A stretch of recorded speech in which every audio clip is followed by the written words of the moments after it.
So hello and welcome everyone. I welcome you all to the social science 2.2। मेरा नाम है शिवम दुबे और आज इस लेक्चर के थ्रू हम लोग ज्योग्राफी क्लास 10th का चैप्टर नंबर 2 जिसका नाम है forest and wild life resource, एक नया चैप्टर, एक नया अध्याय हम लोग शुरू करने वाले हैं।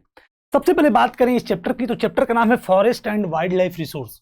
समझ में हमको आ रहा होगा किसके बारे में पढ़ना है, रिसोर्स के बारे में ही पढ़ना है, वो भी फॉरेस्ट और वाइल्ड लाइफ वाला। क्योंकि एक बात अगर हम आपसे कहें कि ज्योग्राफी की अगर बात की जाए क्लास 10th की, तो क्लास 10th की जो ज्योग्राफी है वो ओवरऑल रिसोर्स के इर्द गिर्द ही पूरा घूमती है। यानी कि इसमें जितने भी चैप्टर्स हैं, चाहे पहला चैप्टर आपका रिसोर्स एंड डेवलपमेंट खुद रिसोर्स के बारे में है, यानी बेसिक जितने एस्पेक्ट थे रिसोर्स से संबंधित संसाधन के बारे में, हमने उसके types, classification, land resource, wild resource, conservation, degradation, सारे एस्पेक्ट को क्लियरली हमने प्रीवियस वीडियो में डिस्कस कर लिया है। अब जो दूसरा चैप्टर आपका वो भी forest and wild life resource. Third chapter अगर आप देखते हैं तो वाटर रिसोर्स। फोर्थ चैप्टर आपका जो है देखते हैं तो एग्रीकल्चर है, फिर मिनरल्स है, मैन्युफैक्चरिंग इंडस्ट्रीज है। जितने भी चैप्टर हैं वो सब ओवरऑल रिसोर्स के बारे में ही हमको बता रहे हैं। यानी हम ये समझ चुके हैं कि हमको क्लास 10th की जो ज्योग्राफी है उसमें ओवरऑल हमको रिसोर्स के बारे में ही डिस्कशन करना है, पढ़ना है, समझना है, जानना है। तो बात करें अगर इस चैप्टर की, तो आप बिल्कुल निश्चिंत रहिए, बहुत छोटा सा चैप्टर है, बहुत ही कम लेक्चर्स में कंप्लीट हो जाएगा। 5 से 6 लेक्चर्स में पूरा वीडियोस के 5-6 वीडियोस लेक्चर के थ्रू ये पूरा चैप्टर कंप्लीट हो जाएगा और हम लोग इसके सारे एस्पेक्ट को डिस्कस भी कर लेंगे। तो अगर बात करें forest and wild life resource के कंटेंट की कि हमें टॉपिक्स कितने कवर करने हैं इस पूरे चैप्टर में, कि टॉपिक्स टू बी कवर्ड की अगर बात करें कि कितने चैप्टर, इस चैप्टर के अंदर कितने टॉपिक्स हैं, कितने कंटेंट हैं, तो सबसे पहले हम इसके चैप्टर की बेसिक थीम को देखेंगे, यानी इसके देखेंगे इंट्रोडक्टरी पार्ट को कि इंट्रोडक्शन में क्या क्या मामला है, इसका बेसिक थीम क्या है, फ्लोरा और फोना, ये आपका क्या कॉन्सेप्ट है, क्या टॉपिक है, इसके बारे में हम लोग समझेंगे। और कंजर्वेशन, इसका कैसे हम लोग जो फॉरेस्ट और वाइल्ड लाइफ रिसोर्स को इंडिया में कैसे हम लोग कंजर्व करते हैं, कैसे कंजर्व करते हैं, जिसके अंतर्गत एक आपका प्रोजेक्ट टाइगर, ये एक इंपॉर्टेंट एस्पेक्ट है, इसके बारे में हम लोग जानेंगे। इसके बाद टाइप्स और डिस्ट्रीब्यूशन देखेंगे। क्या देखेंगे? टाइप्स और डिस्ट्रीब्यूशन किसका? वो इसी का, forest and wild life resource का। फिर इसके बाद कम्युनिटी और कंजर्वेशन, और लास्ट टॉपिक है सेक्रेड ग्रुप्स। इसी के साथ हमारा चैप्टर क्या हो जाएगा? कंप्लीट। आपको लग रहा होगा बहुत सारे टॉपिक हैं, लेकिन मैक्सिमम 2 से 3 टॉपिक ही हमको पढ़ने हैं। और अगर बात करें एनसीईआरटी पेजेस की, तो यही सिर्फ 1, 2, 3, 4, 5 यानी लगभग 2 से 2.5 पेजेस ही आपको कंप्लीट स्टडी करना है इस पूरे चैप्टर में। बहुत छोटा चैप्टर है, बहुत इंटरेस्टिंग चैप्टर भी है, और सारे एस्पेक्ट को भले ही कम समय में आप जान जाएंगे, सीख जाएंगे और समझ जाएंगे।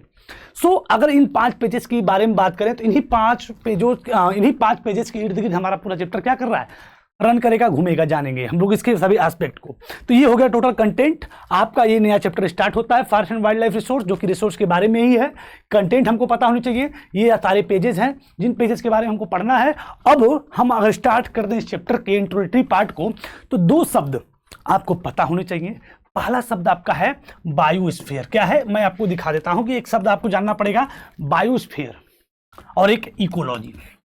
बड़े ही बेसिक चीजें हैं कि बायोस्फीयर क्या होता है, इकोलॉजी क्या होती है। क्योंकि अभी हमारा जब चैप्टर स्टार्ट होता है और आप इसको पढ़ना शुरू करते हैं ऊपर से, तो ये दोनों शब्द आपको मिलेंगे, इकोलॉजिकल सिस्टम मिलेगा, बायोस्फीयर मिलेगा। क्योंकि हम लोग वहां पर भी इसको सीखेंगे, लेकिन चैप्टर को हम स्टार्ट करने से पहले हमें जानेंगे बायोस्फीयर क्या होता है। तो बायोस्फीयर को आप ऐसे भी समझ सकते हैं, इस धरती पे भाई हमने रिसोर्स एंड डेवलपमेंट में पढ़ा था कि जो चीजें, रिसोर्स किसे हम कहते हैं, कि जो भी चीजें हमारी नीड को सेटिस्फाई कर दें, फुलफिल कर दें, that things are called resources. यानी जो चीज हमारी नीड को कंसर्न, मतलब जिस चीज से हमारी नीड पूरी हो, उसको हम रिसोर्स बोलते हैं। तो ऐसी सारी चीजों को हम लोग खोजते हैं। तो उसी में फॉरेस्ट और वाइल्ड लाइफ कैसे हमारे लिए रिसोर्स बनता है, उसको हमें इस चैप्टर में पढ़ना है। लेकिन ये बायोस्फीयर जो मामला है, उसकी अगर हम बात करें बायोस्फीयर की, तो इसको मोटी मोटा में आप ये समझिए, इसको हम लोग डिटेल में भी डिस्कस करेंगे, लेकिन आप ऐसे समझिए चार्ट के माध्यम से, ये आपका एटमॉस्फेयर है, ये आपका जो है हाइड्रोस्फीयर है, और ये आपका जो है लिथोस्फीयर है। यानी कि जल मंडल, स्थल मंडल और आपका जल मंडल, इसको फिर से डायग्राम बना देते हैं। ये आपके 3 आपके कंप्लीट दिख रहे हैं। ये आपका लिथोस्फीयर है, ये आपका एटमॉस्फेयर है, और ये आपका हाइड्रोस्फीयर है। यानी इसको हाइड्रोस्फीयर मतलब जल मंडल, ये आपका स्थल मंडल जिसको भूमि हम बोलते हैं, लैंड, और ये एटमॉस्फेयर यानी वायुमंडल। ये तीनों जहां पे मिलते हैं, क्योंकि जहां पर मिट्टी है, हर जगह तो जल तो है नहीं, और जहाँ हर जगह जल है वहाँ मिट्टी तो नहीं, और जहाँ हर जगह हवा है वहाँ मिट्टी और ज़मीन तो नहीं। इसलिए ऐसी स्थान, ऐसा बोल सकते हैं प्लेस जहाँ पे ये तीनों मिले, जहाँ पे क्या मिले, तीनों मिले, जल भी मिले, थल भी मिले और पानी भी मिले, जल भी मिले, थल भी मिले और वायु मिले, सॉरी, जल थल और वायु तीनों, यानी जल मंडल, थल मंडल और वायुमंडल, जहां इन तीनों का कंपोजिशन हमको दिखता है उसी को हम लोग बोलते हैं बायोस्फीयर। क्या बोलते हैं? बायोस्फीयर, जिसको हम लोग बोलते हैं जैव मंडल। क्या बोलते हैं? जैव मंडल। यानी ऐसी इकोलॉजिकल सिस्टम, ऐसा पारिस्थितिकी तंत्र, ऐसी व्यवस्था जहां पे जल, थल और वायु तीनों की अवेलेबिलिटी हो, उसको हम लोग बायोस्फीयर बोलते हैं। क्या बोलते हैं? बायोस्फीयर बोलते हैं। खैर, ये हमने स्टार्टिंग में सिर्फ इस पे डिस्कस कर लिया, क्योंकि टोटल हमारा जो कंटेंट है इसी बायोस्फीयर के ही इर्द गिर्द घूमेगा।